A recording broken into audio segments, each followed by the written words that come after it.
अस्सलाम वालेकुम। अच्छा जी, तुसी ਇਹ वाला इशारा तो समझते हो ना सारे? पहले आ वीडियो देखो फिर गल करते हैं।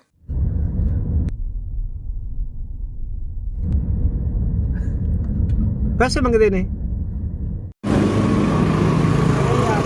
1000 रुपया लिया है। नंबर तो दे के आया हुआ मेरे पास। वो आपको धक्के दे रहे थे, मैंने वो भी देखा है, सारी वीडियो शूट की है। मैं गड्डी मेरी किसी चीज बची है, इन्होंने आगे धक्के नाल ही को मेरी जान छुट गई, इन्होंने अपना आगे भेजे। दुध तो नहीं लिया, पैसे लेने बस। ਅੱਛਾ ਜੀ, ਆ ਸਵੇਰ ਇੱਕ ਦੋਜੀ ਦਾ ਇੱਕ ਮੋਟਰਸਾਈਕਲ ਵਾਲੇ ਨਾਲ ਐਕਸੀਡੈਂਟ ਹੋ ਜਾਂਦਾ ਵਾ। ਉਹ ਜਿਹੜਾ ਮੋਟਰਸਾਈਕਲ ਵਾਲਾ ਹੁੰਦਾ ਨਾ, ਉੱਥੋਂ ਚਲਾ ਜਾਂਦਾ। ਦੋਜੀ ਜਿੰਨੀ ਦੇਰ ਤੱਕ ਆਪਣੇ ਪੀਪੇ ਪੂਪੇ ਸਿੱਧੇ ਕਰਦਾ ਨਾ, ਉੱਥੋਂ ਟੱਕ ਪੁਲਿਸ ਦੀ ਮੋਬਾਈਲ ਆ ਜਾਂਦੀ ਆ, ਜਿਹਦੇ ਨੰਬਰ ਪਲੇਟ ਨਹੀਂ ਲੱਗੀ ਹੋਈ। ਟ੍ਰੈਫਿਕ ਵਾਰਡਨ ਸਾਹਿਬ ਸਰ ਸਲਾਮ ਅਲੈਕੁਮ, ਜਿਹੜੇ ਰੋਡ ਤੋਂ ਲੰਘੀ ਹੋਣੀ ਹੈ ਨਾ, ਉਹ ਰੋਡ ਤੇ ਸੀਸੀਟੀਵੀ ਕੈਮਰੇ ਦੋਨੇ ਮਤਵੱਜੋ ਹੋਵੋ। ਨੰਬਰ ਪਲੇਟ ਤੋਂ ਬਗੈਰ ਪੁਲਿਸ ਦੀ ਵੈਨ ਉੱਥੇ ਆ ਜਾਂਦੀ ਆ ਤੇ ਦੋਜੀ ਨੂੰ ਫੜ ਲੈਂਦੇ। ਚੋਰੀ ਕਿੱਧਰ ਚੱਲਾ? ਦੁੱਧ ਦੇਣ ਤੋਂ ਬਗੈਰ ਹੀ ਤੇਰਾ ਦੁੱਧ ਅਸੀਂ ਅੱਜ ਚੋਵਾਂਗੇ ਤੇ ਤੈਨੂੰ ਦੱਸਾਂਗੇ ਕਿ ਕਿੱਦਾਂ ਤੂੰ ਦੁੱਧ ਲੈ ਕੇ ਜਾਣਾ ਵਾ। ਜਨਾਬ ਆਈਜੀ ਸਾਹਿਬ, ਡਾਕੂਆਂ ਨੂੰ ਮੁਕਾਉਣ ਵਾਸਤੇ ਸੀਸੀਟੀ ਬਣ ਗਈ। ਸੇਲਜ਼ਫਰ ਚੱਟਾ ਸਾਹਿਬ, ਡਾਕੂਆਂ ਨੂੰ ਮੁਕਾਉਣ ਵਾਸਤੇ ਸੀਸੀਟੀ ਬਣ ਗਈ। ਵਜ਼ੀਰ ਆਲਾ ਪੰਜਾਬ ਮੁਹਤਰਮਾ ਮਰੀਮ ਨਵਾਜ਼ ਸਾਹਿਬਾ, ਡਾਕੂਆਂ ਨੂੰ ਮੁਕਾਉਣ ਵਾਸਤੇ ਸੀਸੀਟੀ ਬਣ ਗਈ।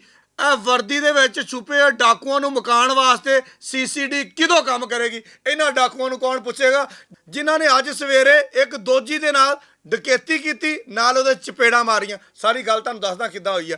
ਇਹਨੂੰ ਜਨਾਬੇ ਵਾਲੀ ਜੇ ਰੋਡ ਤੋਂ ਫੜਦੇ ਆ, ਫੜ ਕੇ ਵੈਨ ਦੇ ਵਿੱਚ ਸੁੱਟਦੇ ਆ। ਉਹ ਵਿਚਾਰਾ ਇਸ਼ਾਰੇ ਕਰਦਾ ਵਾ ਸਾਨੂੰ ਕਿ ਸਾਡੇ ਕੋਲ ਪੈਸੇ ਮੰਗ ਰਹੇ ਆ। ਇੱਕ ਪੁਲਿਸ ਅਹਿਲਕਾਰ ਜਨਾਬੇ ਵਾਲੀ ਕਿੱਕ ਮਾਰਦਾ ਦੋਜੀ ਵਾਲੇ ਮੋਟਰਸਾਈਕਲ ਨੂੰ। ਦੁੱਧ ਵੇਚਣ ਨਹੀਂ ਜਿੱਦਾਂ ਬੰਦਾ ਜਾ ਰਿਹਾ ਹੁੰਦਾ। ਖੈਰ ਉਹ ਲੱਗਦਾ ਵੀ ਮੈਨੂੰ ਦੋਜੀ ਸੀਗਾ ਨਾ, ਉਹ ਜਿਹੜਾ ਪੁਲਿਸ ਵਾਲਾ ਸੀਗਾ, ਉਹ ਜਨਾਬੇ ਵਾਲੀ ਮਗਰ ਆ ਤੇ ਪੁਲਿਸ ਵੈਨ ਅੱਗੇ ਆ।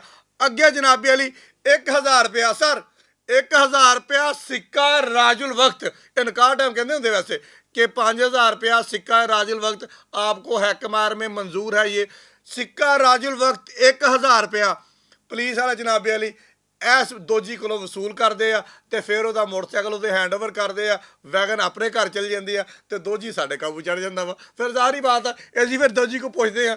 ਤੁਸੀਂ ਯਕੀਨ ਕਰੋ, ਹੱਸਣ ਵਾਲੀ ਗੱਲ ਕੋਈ ਨਹੀਂ।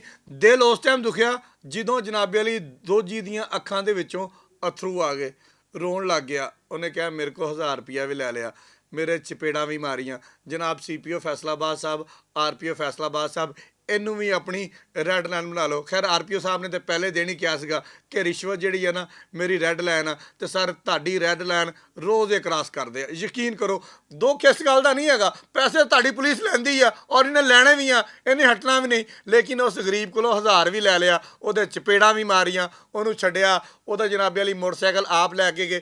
ਗਰੀਬ ਆਦਮੀ ਦੋਧੀ ਕਿੰਨਾ ਕਰੇਗਾ? ਫਿਰ ਤੁਸੀਂ ਅਸੀਂ ਇਹ ਦੁੱਧ ਪੀਵਾਂਗੇ, ਇਸ 1000 ਦਾ ਪਾਣੀ ਪਾਣਾ, ਉਹਨੇ ਹੁਣ ਫਿਰ ਕੀ ਕਰਨਾ? ਫਿਰ ਅਸੀਂ ਬਦਦੁਆਵਾਂ ਦਿੰਦੇ ਆ ਕਿ ਆ ਦੁੱਧ ਚੈੱਕ ਕਰ ਲਓ ਜੀ, ਇਹਦੇ ਵਿੱਚ ਪਾਣੀ ਆ। ਜਦੋਂ 1000 ਸਾਡੇ ਪੁਲਿਸ ਅਹਿਲਕਾਰਾਂ ਨੇ ਇਹਦੇ ਕੋਲ ਲੈ ਲੈਣਾ ਤੇ ਫਿਰ ਉਹਨੇ ਪਾਣੀ ਪਾ ਕੇ ਪੂਰਾ ਕਰਨਾ ਵਾ। ਸਿਰਫ ਜਨਾਬ ਦੱਸਣਾ ਆਇਆ ਸੀਗਾ, ਬੰਦਿਆਂ ਦੀਆਂ ਸ਼ਕਲਾਂ ਤੁਹਾਡੇ ਸਾਹਮਣੇ ਆ ਗਈਆਂ, ਵੈਗਨ ਤੁਹਾਡੇ ਸਾਹਮਣੇ ਆ ਗਈ, ਰੋਡ ਤੁਹਾਡੇ ਸਾਹਮਣੇ ਆ ਗਿਆ, CCTV ਕੈਮਰਿਆਂ ਦੀ ਸਹੂਲਤ ਤੁਹਾਡੇ ਕੋਲ ਮੌਜੂਦ ਆ। ਹੁਣ ਇਹਨਾਂ ਪੁਲਿਸ ਅਹਿਲਕਾਰ ਡਾਕੂਆਂ ਨੂੰ ਫੜਨਾ ਤੁਹਾਡੀ ਜ਼ਿੰਮੇਵਾਰੀ ਆ। ਬਹੁਤ ਸ਼ੁਕਰੀਆ।